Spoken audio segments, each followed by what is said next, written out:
Hello and welcome to episode 9 of Frantic Fanny's journey through the 4 Ps.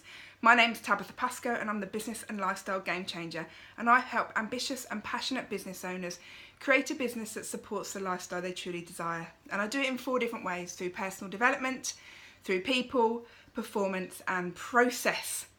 Now, Frantic Fanny, so far we've looked at the hours she's worked, her belief around hard work, we've reviewed her pricing, increased prices, we've looked at her identity shift from performer to business owner, and today we're looking at working smarter, not harder.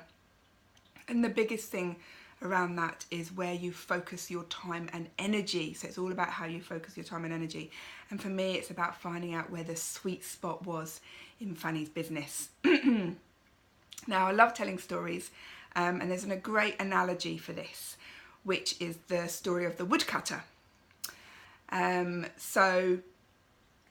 A woodcutter went and got a job at a timber yard, and on his first day his boss said to him, right, your target is to chop down 15 trees a day with your saw. On the first day he managed to do 15, so he wasn't very happy with that. So the next day he came in and he tried even harder, but actually only cut down 13. And then on the third day he came in and he worked even harder. He was absolutely knackered and he only chopped down 10 trees.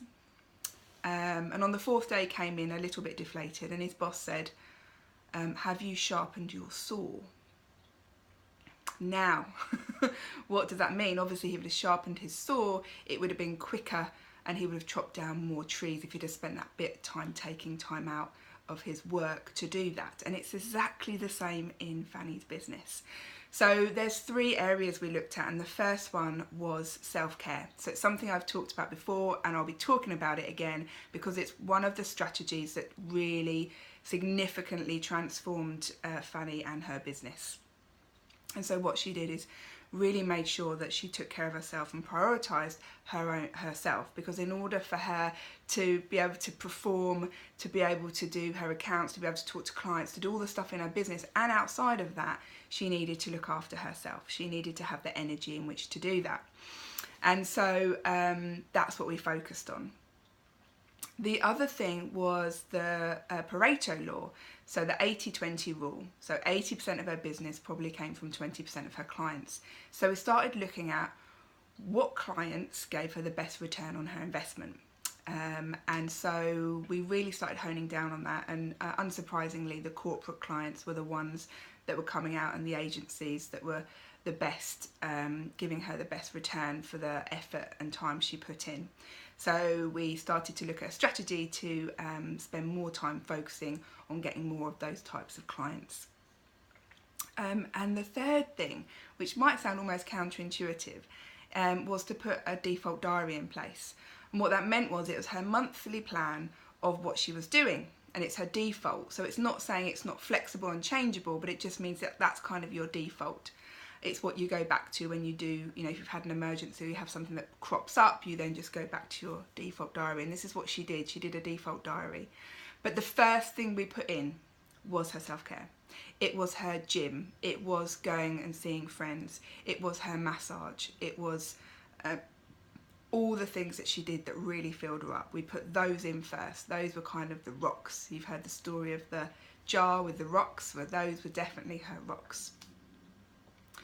And then we looked at her business. So when she performed to conserve her energy, because that was very tiring, when she did new business generation, when she did admin, when she was doing her finances, when she was on the phone. So all those tasks we put together and put in her diary. And what was really important about that is not changing her energy more than 2 or 3 times a day, because that's also what tires us out.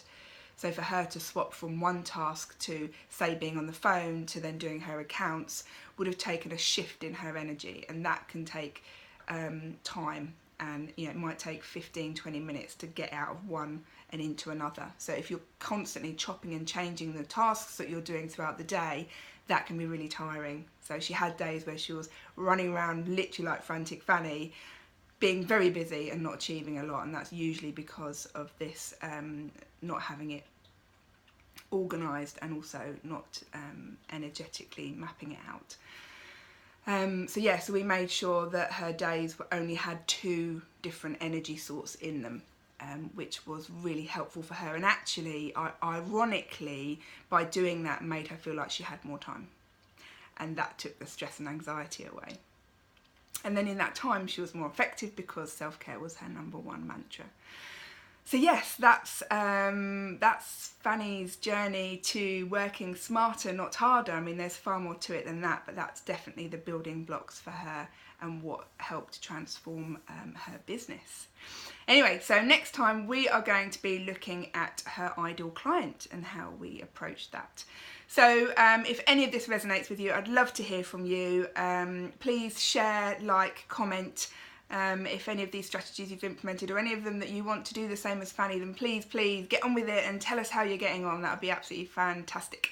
If you want to see this video and all the others, then definitely go to my YouTube channel, which is Game Changer Tabitha, or go to my website, which is www.gamechangertabitha.co.uk.